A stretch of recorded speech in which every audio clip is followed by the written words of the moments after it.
Assalamualaikum warahmatullahi wabarakatuh. Selamat pagi teman-teman dimanapun Anda sedang berada. Jumpa lagi dengan saya, Arif RH, dalam program audio yang saya share secara free di dunia maya. Sebuah lagu yang sangat asik untuk didengar dari Club Project dengan judul Menjemput Impian, membuka perjumpaan kita pada pukul 3 dini hari pada hari ini. Iya, kalau kali ini lagu pembukanya masih ada kaitannya ya dengan apa yang akan kita bahas pada kesempatan hari ini, dimana hari ini kita akan membahas hal-hal yang terkait juga dengan impian ya. Meskipun judul temanya nanti terlihat agak jauh, tapi sebenarnya esensinya bicara tentang menjemput impian sebagaimana yang disampaikan oleh Club Project tadi ya. Tema yang akan kita bahas pada kesempatan kali ini teman-teman, judulnya adalah Law versus Law ya. Law versus Law. Law ini singkatan dari Law of Attraction, dan Law itu singkatan dari Law of Unpredictable ya. Law of Unpredictable. Ini bukan Law ya, bukan lu ya. Oke, teman-teman, saya yakin banyak di antara Anda yang saat ini mungkin dalam upaya untuk mencapai cita-citanya ya, atau impiannya masing-masing. Dan sudah banyak hal yang mungkin sudah Anda lakukan, atau ada juga di antara Anda yang sudah mulai kepayahan di tengah jalan, atau ada juga di antara Anda yang sudah mencapai satu persatu, atau ada juga di antara Anda yang mungkin sudah mulai merasa putus asa ya. Oke, nah, bagi teman-teman apapun keadaan Anda, saya lebih merekomendasikan Anda untuk menggunakan istilah menjemput impian ya, daripada kata mengejar impian. Karena beda kata beda rasa ya. Kalau misalkan Anda mendengar kata mengejar, apa yang Anda bayangkan kira-kira? Ya, Anda akan membayangkan ada di mana di situ ada sebuah objek bergerak, misalkan mobil, atau Anda bus atau metro mini, angkot ya, sedang bergerak ya, dan lumayan cepat bergeraknya, dan Anda mengejarnya. Kebayang nggak? Berarti Anda mengejar dan objek yang Anda sedang mau capai itu juga bergerak menjauhi Anda. Jadi baru mendengar kata mengejar aja udah lelah ya, nggak kebayang di situ sebuah pencapaian. Artinya kita bisa mencapai apa yang dikejar. Sementara kalau kata menjemput, kesannya gimana? Sesuatu yang kita cari itu, yang mau kita tuju sudah diam di tempat, sementara kita tinggal berjalan selangkah demi selangkah untuk berada menuju ke tempat dia berada, dan kita bisa ketemu ya. Bahkan ketika kita menggunakan kata menjemput impian, seolah-olah yang kita mau capai ini juga menuju ke arah kita ya, seperti kita kalau menjemput orang kan, jemput terminal ya. Dia menuju ke terminal, kita juga menuju ke terminal. Jadi saling mendekat ya, menuju satu titik poin ya, meeting point gitu. Nah, lalu apa kaitannya dengan menjemput impiannya dengan Law of Attraction dan Law of Unpredictable? Saya akan membicarakan Law of Unpredictable ini di belakang ya. Nah, terkait dengan masalah mewujudkan impian macam-macam ya, tahun 2007 dan saya kira sampai hari ini mungkin masih cukup marak dengan namanya Law of Attraction, atau singkatan dari hukum daya tarik, di mana dalam hukum itu diceritakan bagaimana cara-cara untuk menggunakan kekuatan alam semesta untuk merealisasikan impian-impian kita, gitu kan. Mulai booming sebenarnya ini jurus lama yang ketika dipublish ulang ya dalam bukunya Rhonda Byrne ya, Rhonda Byrne tulisannya, judulnya The Secret. Di situ booming sekali yang namanya loa ini ya, dan akhirnya marak di mana-mana pelatihan tentang loa ya. Padahal sebenarnya meskipun Anda tidak membaca tentang loa, tidak meyakini tentang loa, tidak mengetahui tentang loa, kita masing-masing adalah praktisi dari loa. Karena dijelaskan dalam loa adalah bahwa pikiran manusia, perasaan manusia itu adalah sesuatu yang seperti magnet, bisa menarik ya. Makanya disebut attraction, attract, menarik. Menarik apapun, termasuk menarik hal-hal yang kita inginkan dan menarik hal-hal yang tidak kita inginkan gitu. Dan kenapa ya misalnya di antara kita selama ini banyak hal-hal yang mungkin yang datang itu tidak yang kita inginkan misalnya. Karena di dalam hukum daya tarik itu, dalam penjelasannya dijelaskan dalam loa bahwa kadang kita lebih banyak fokus kepada apa yang tidak kita inginkan dibandingkan apa yang kita inginkan. Maka yang banyak hadir dalam kehidupan adalah yang tidak kita inginkan. Penjelasannya begitu ya. Dan di situ juga dalam law of attraction ya, ada 3 tahap bagaimana cara menggunakan ya, memanfaatkan kekuatan alam semesta untuk membantu kita atau memberikan kekuatan kita bersinergi ya, mendapatkan kekuatan tambahan sehingga lebih mudah ya, kita tidak terlalu mengejar ya, tapi kita menjemput impian. Nah, ada 3 tahap dalam loa yang dianjurkan di situ ya, yaitu yang pertama adalah ask ya. Tahapannya adalah ask ya. Jadi di situ disuruh ask itu artinya mintalah, meminta. Nah, teman-teman, meminta di sini adalah kita mau minta apa gitu loh, mau apa yang mau kita inginkan, apa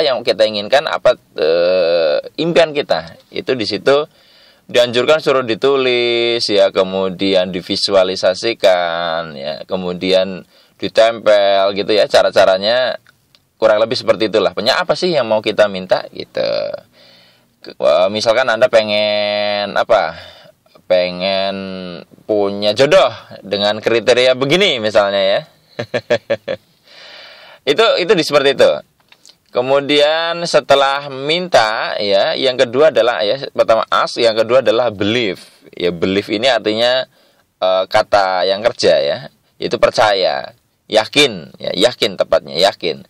Anda kudu yakin ya, artinya memiliki perasaan yakin di mana apa yang tadi Anda minta itu pasti akan datang gitu lah. Jadi ibaratnya lawannya dari keraguan lah. Anda tidak boleh ragu bahwa apa yang Anda inginkan tadi tidak pasti akan datang ya. Anda tidak memiliki keraguan tentang itu. Nah, kemudian setelah Anda tidak ragu atau yakin, yang ketiga di situ disebut receive ya, atau menerima. Nah, disinilah letak kenapa banyak orang ada yang bisa mempraktekkan loa, ada yang tidak. Dalam artian dia secara sengaja ya, meskipun setiap orang sebenarnya praktisi dari menggunakan loa ini. Karena kita setiap pasti menarik sesuatu dalam kehidupan, termasuk menarik yang tidak kita sukai dan menarik yang kita sukai. Jadi ketika dengan sengaja untuk melakukan upaya penjemputan impian ini, ketika melakukan ask, receive, believe, ask, believe, receive, yang banyak dipahami orang, kata receive atau menerima ini adalah bukan bagian dari prosesnya, tapi dianggap sebagai hasil akhir. Maksudnya gini, setelah minta, kemudian kalau kamu yakin, nanti kamu akan menerima apa yang kamu minta gitu loh. Padahal sebenarnya yang dimaksud kata receive di situ, menerima, adalah merasa seolah-olah apa yang diminta dan diyakini itu sudah ada, sudah Anda terima. Misalkan Anda pengen jodoh ya, minta jodoh, kemudian Anda yakin, nah rasakan jodoh itu udah benar-benar bersama Anda, sudah hadir, dan karena Anda sudah merasa itu hadir, maka hal yang Anda minta dan Anda yakini meskipun realitanya belum ada, Anda seolah merasa sepenuhnya itu menerima. Dan karena sepenuhnya menerima, maka Anda tidak lagi memintanya secara ngotot, dan malah mensyukuri seolah karena barang itu soalnya dianggap tidak ada dan udah nggak dipikirin lagi. Nah, sementara banyak yang memahami proses dari law of attraction ini adalah tadi hanya sebatas minta, yakin dan menerima gitu loh. Menerima dalam artian konsekuensi. Akhirnya apa? Banyak yang nggak berhasil gitu loh. Ini yang menyebabkan kenapa sebenarnya sebelum tahu Loa dia seorang praktisi Loa ya yang mumpuni, laki magnet, tapi setelah membaca buku ini dalam kemudian dia salah memahami karena baca bukunya nggak detail, nggak utuh, nggak pas ya. Akhirnya malah keliru gitu loh. Harusnya adalah minta ya, yakin, kemudian menerima seolah-olah itu sudah benar-benar diterima. Nangkep ya? Bukan, jadi kata menerima ini bagian dari tahapan itu, proses, bukan sebagai hasil akhir. Nah, jadi ini sesungguhnya yang terjadi bagaimana mempraktekkan Loa, teman-teman. Nah, kita bisa lihat bahwa sesungguhnya apa yang disampaikan, banyak orang yang berpikir bahwa ketika saya banyak sharing soal pasrah, tidak melekat, kemudian menerima, berdamai dengan apa yang kita inginkan, itu bertentangan dengan Loa. Karena dianggapnya itu tidak ada kenapa kok malah dipasrahkan. Nah, kata menerima ini kan seolah-olah sudah diterima. Akhirnya karena sudah diterima, tidak lagi melekat padanya, akhirnya pasrah, sudah. Nggak dipikirin lagi gitu loh. Nah, sementara yang justru dibangun kebanyakan menggunakan Loa adalah ask, believe. Mending believe-nya ya. Kadang cuma ask, minta, melekat akhirnya. Dan nyatanya ketika diperkuat di ask-nya ini, maka belief-nya akan terganggu juga. Ragu. Udah gitu nanti dipertanyakan, kok nggak diterima ya. Koplak ya. Nah, ini dia teman-teman. Jadi sesungguhnya begitulah Loa cara mempraktekannya. Dan Anda bisa cross check ya bahwa buku The Secret itu sendiri yang dikarang oleh Rhonda Byrne terinspirasi dari buku yang ditulis oleh dalam buku kondang 100 tahun yang lalu ya, sebelum buku itu hadir ya. Sekitar 100 tahun lebih. Jadi buku itu bukunya The Secret itu adalah aplikasi dari dua buku yang kalau yang saya lacak, yaitu bukunya dari Charles Haanel judulnya The Master Key System ya. Waktu itu pas saya download tuh dalam bahasa Inggris semua. Kemudian buku yang kedua adalah buku The Science of Getting Rich ya. Sekarang penulisnya adalah Wallace de Wattles ya. Jadi kalau di dalam bukunya Wallace de Wattles itu sangat nyangkut dengan vibrasi sekali, malah kelihatan sekali aspek vibrasinya. Karena di situ ada 3 step bagaimana bahwa dia sebutkan bahwa the science of getting rich, the science itu artinya eksak, pasti. Jadi sebenarnya untuk menjadi kaya pun itu ilmunya ilmu pasti. Dan kalau melakukan tahapan ini pasti kaya gitu loh. Kata Wallace de Wattles 100 tahun yang lalu. Tahapannya yaitu think in the certain way, feel in the certain way, act in the certain way. Jadi think yaitu berpikir dengan cara-cara tertentu ya, dengan cara-cara yang tertentu. Kedua, feel in the certain way. Yang ketiga, act in the certain way. Jadi pikiran dengan cara-cara tertentu dan merasa. Jadi feel, kita lihat ya, feel kemudian act gitu loh. Nah, sering terjadi orang hanya act saja tapi tidak dibangun bagaimana berpikir yang benar, merasakan yang benar. Tadi itu loh, dengan cara yang benar, cara-cara tertentu. Atau cuma think sama feel aja tapi tidak ada action. Atau cuma feel sama action, kurang think gitu loh. Padahal inilah tahapan yang menurut saya lebih bagus untuk Anda rujuk ya sebagai aplikasi dari vibrasi. Nah, banyak orang berpikir ask, believe, receive itu nggak ada act-nya, nggak melakukan apa-apa gitu loh. Nah, jadi di situ sebenarnya juga ada unsur action, karena action itu juga pengalihan ya. Dengan kita action maka kita tidak melekat dengan apa yang kita minta sebenarnya. Jadi itu pengalihan juga. Nah, cuman dalam perjalanannya meskipun Anda mungkin merujuk ke The Science of Getting Rich ya dan sebagainya, buku The Secret ini sendiri kalau yang saya lacak itu saya punya beberapa buku yaitu The Secret Behind the Secret dan sebagainya. Kemudian buku-bukunya The Vortex ya.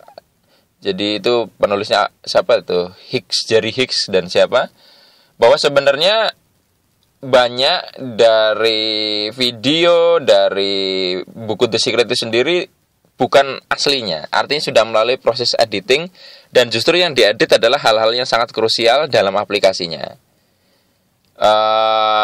Seingat saya ada 2 kata yang dihilangkan dari naskah asli buku The Secret ya. Seingat saya ada 2 kata, yaitu kata vibration dan kata God ya. Tuhan dan vibrasi ini hilang gitu loh. Nah, kita bisa lihat ya, kata vibrasi yang penting malah nggak ada. Ini nasib buku The Secret mirip sama buku, kalau nggak salah, Think and Grow Rich ya, karya Napoleon Hill, juga mengalami proses editing. Anda bisa cek sendiri. Jadi wajar kalau kita itu akhirnya tidak menemukan esensi sejatinya karena memang melalui editing itu. Nah, tapi saya dalam perjalanannya dulu waktu gandrung-gandrungnya dengan Loa ini ya, tapi saya amati bahwa lama-lama saya tidak lagi menggunakan Loa, sudah lama. Karena Loa ini bisa menimbulkan ego baru, karena kita akan seperti mendikte kehidupan, mendikte Tuhan bahkan ya. Kalau menurut saya, karena di sini patokannya adalah bahwa ukuran dari keajaiban dalam hidup itu hanya diukur dari sejauh mana apa yang kita minta jadi kenyataan. Sejauh mana impian-impian kita itu jadi sebuah realita. Nah, saya sekarang lebih cenderung mengarah ke law ya, yaitu law of unpredictable. Jadi saya tidak udah lama banget sih tidak lagi tertarik dengan pembahasan Loa. Tapi saya di sini sampaikan supaya kalau Anda masih menggunakan Loa, ya cara menggunakan Loa-nya saya sharingkan bagaimana menggunakannya yang benar, yang sesungguhnya. Nah, Loa itu bedanya sedikit sebenarnya. Intinya adalah yang pernah saya sampaikan di dalam rekaman yang awal-awal itu, yang logika anak panah, melesat setelah dilepaskan dan sebagainya. Intinya adalah bahwa slogannya agak berbeda, bahwa definisi dari keajaiban dalam hidup, pengertian dari keajaiban dalam hidup dalam Law adalah bahwa keajaiban itu tidak identik dengan terwujudnya keinginan kita. Contohnya gini loh, misalkan Anda sudah menginginkan untuk sampai kepada kota tujuan Anda, misalkan jangan jauh-jauh lah, 2 jam dari tempat Anda mau menuju kota itu. Dari rumah Anda sudah men-set mau misalkan pakai motor ya, Anda berdoa perjalanannya lancar, Anda bangun keyakinan bahwa perjalanannya lancar, berarti kan Anda sudah believe kan. Nah, kemudian yang terjadi ternyata di jalan itu, misalkan Anda sudah receive juga, sudah merasakan bahwa itu terjadi di jalan, ternyata Anda bannya bocor, dan di situ Anda mengukur bahwa apa yang Anda praktekkan dalam Law tidak berjalan. Nah, kalau di dalam Law, bahwa hal-hal seperti itu sangatlah mungkin karena kehidupan bukan hanya berjalan dengan satu aturan. Misalnya ya, dan itu bisa jadi lebih baik. Misalnya ketika Anda tadi sedang memohon ya, berdoa supaya perjalanan lancar, di saat yang sama ada seorang tukang tambal ban yang sedang berkekurangan, sedang membutuhkan rezeki tambahan, berdoa, ya Tuhan, tambahkanlah rezeki hamba hari ini misalkan. Dan Anda dipilih sebagai kepanjangan tangan Tuhan untuk menyalurkan rezeki. Jadi Anda sepertinya gagal, tidak bisa men-attract ya, tetapi Anda dinaikkan level posisi lebih tinggi sebagai jalan rezeki. Nah, kalau sudut pandangnya sempit, nanti jadi beban ya. Jadi kesannya Anda merasa, kok aku gagal ya mempraktekkan Law. Nah, dalam Law adalah law of unpredictable, banyak hal yang di luar dugaan, di luar disangka-sangka.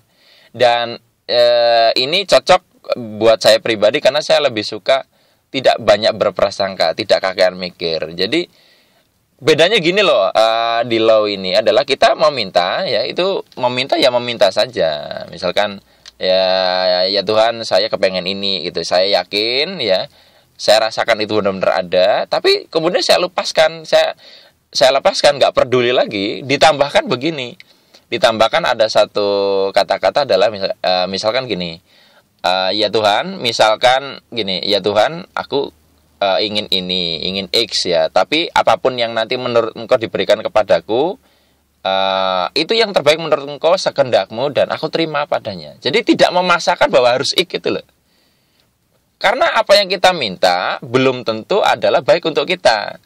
Kita mau mintanya tahun lalu ya, di mana variabel kehidupan saat itu benar-benar memang baik. Lama-lama seiring waktu bisa jadi yang kita mau itu sudah tidak pas dengan variabel alam semesta kehidupan kita.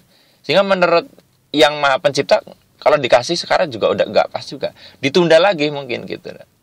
Jadi seperti bedanya adalah kita tidak lagi memaksakan bahwa as dengan realitinya itu harus sama.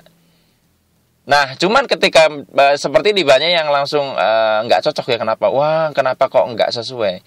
Padahal kan bisa jadi lebih baik. Misalkan Anda meminta tahun depan, kan bisa jadi kehidupan di luar prasangka Anda, bisa memajukan, memberikan impian Anda tahun ini atau bulan depan. Misalkan Anda meminta sejumlah X, Anda bisa diberi double X, X kuadrat.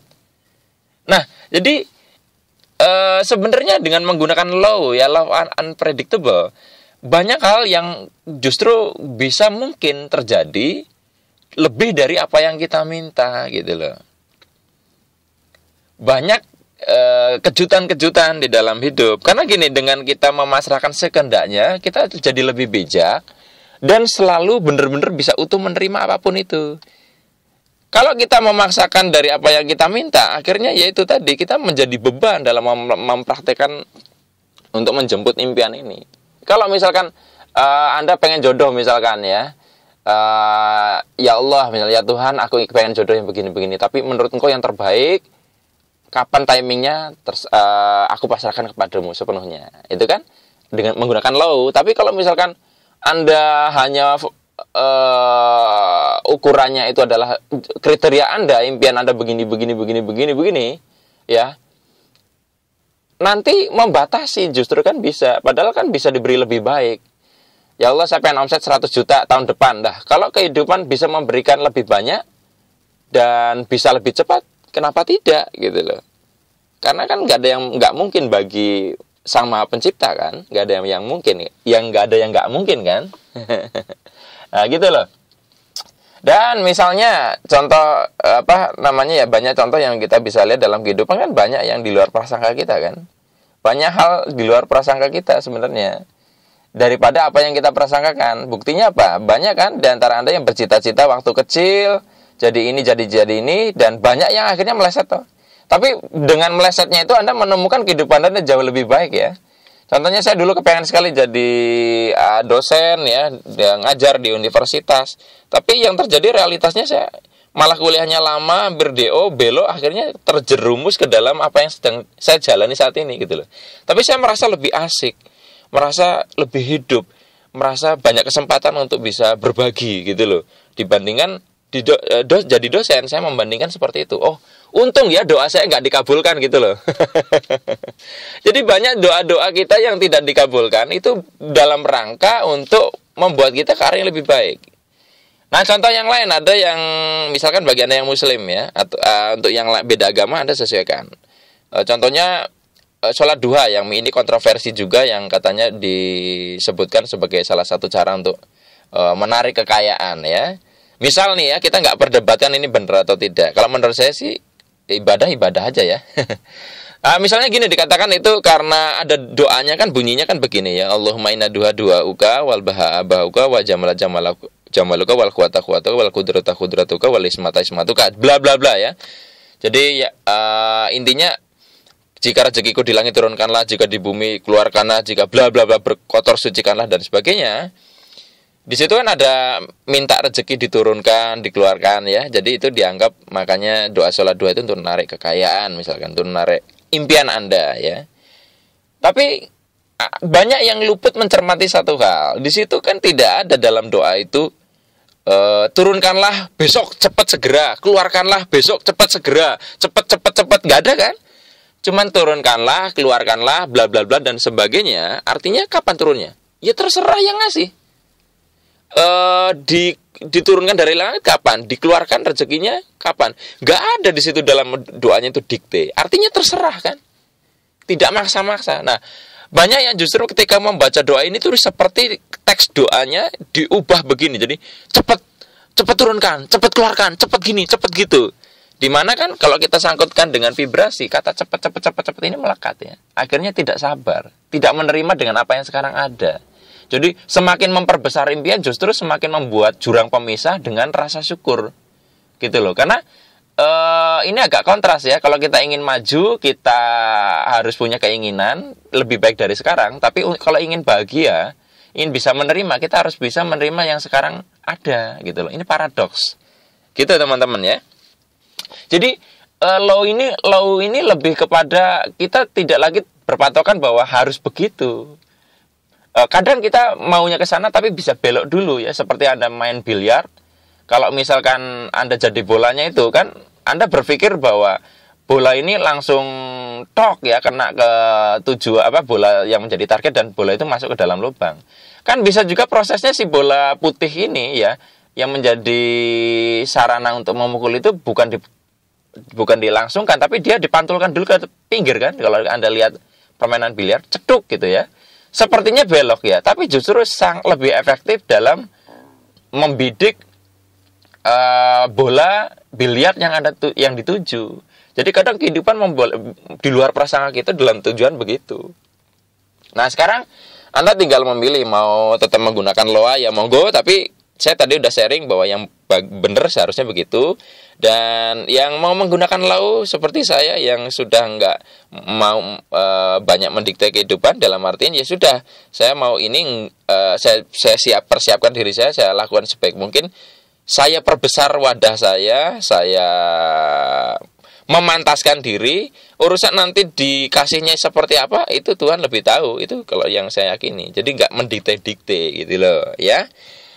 Nah, jadi bagi teman-teman, silakan Anda bisa lacak referensi-referensi yang tadi saya sebutkan. Dan bagi Anda yang masih tertarik untuk mengkaji apa yang kita bahas ini, Anda bisa mampir ke artikel-artikel saya di ikhlaspasrah.com ya, web saya ikhlaspasrah.com. Atau Anda bisa bersahabat dengan saya di